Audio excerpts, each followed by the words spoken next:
Well, here we are. I was supposed to be on Grand Manan Island today and yesterday, but what happened was I was literally ready to go. I was going to pull out of my driveway.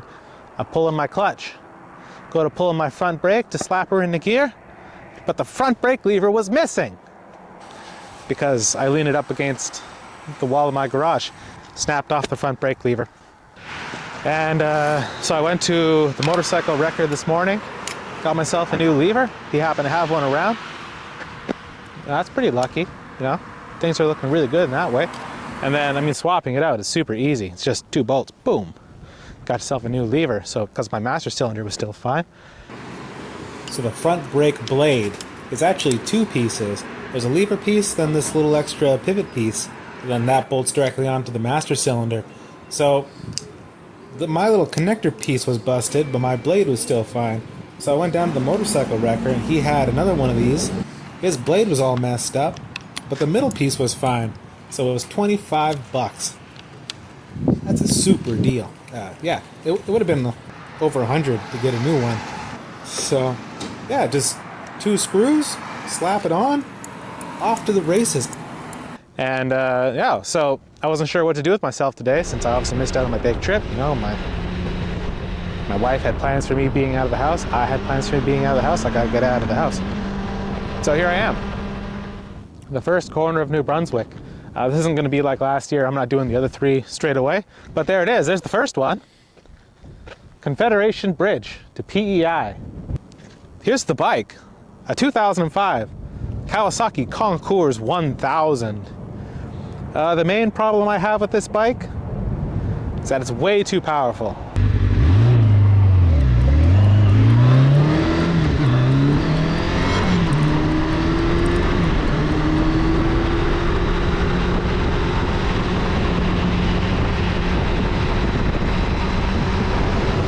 It's actually the first time I sat on this thing last fall.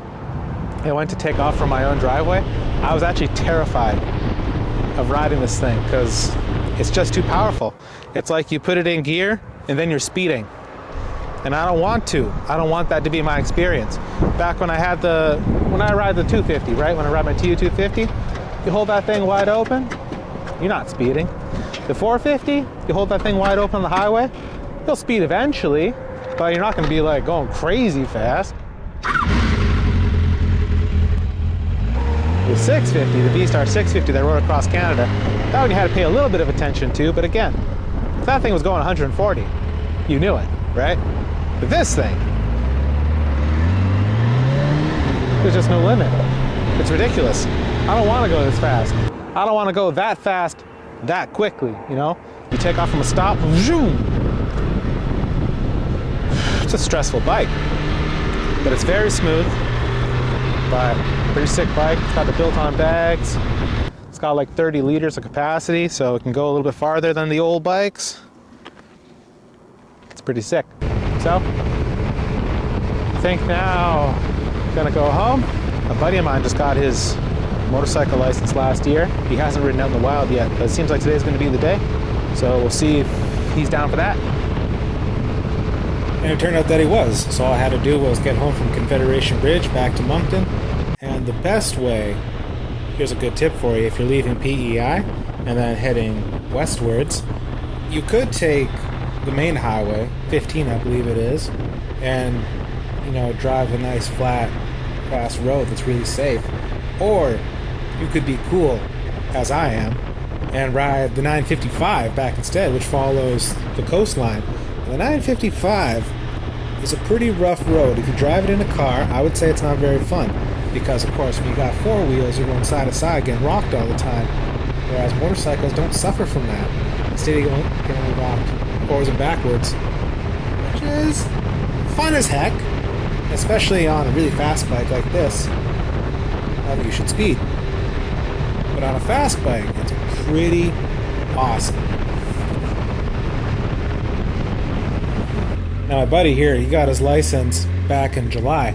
And the way that you get your license for motorcycles here in New Brunswick is that you go and take a 3-day safety course, where the first day is just a half day, you're talking, and then a little bit of the second day is just talking, and then day, the last bit of day 2 and all of day 3 is riding. But you only ever ride in the parking lot, which means that my friend here, who just learned to ride a motorcycle in July of last year, and this is March now, he's actually never ridden in traffic before. So before we went out and did very much, he went up and down this dead-end road a few times, got himself reclimatized.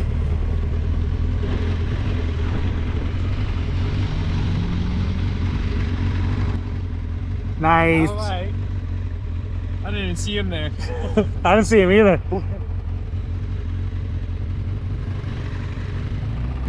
And this is a nice little, the TU250. This is the bike that I bought immediately after I got my license. And it's just such a lovely bike.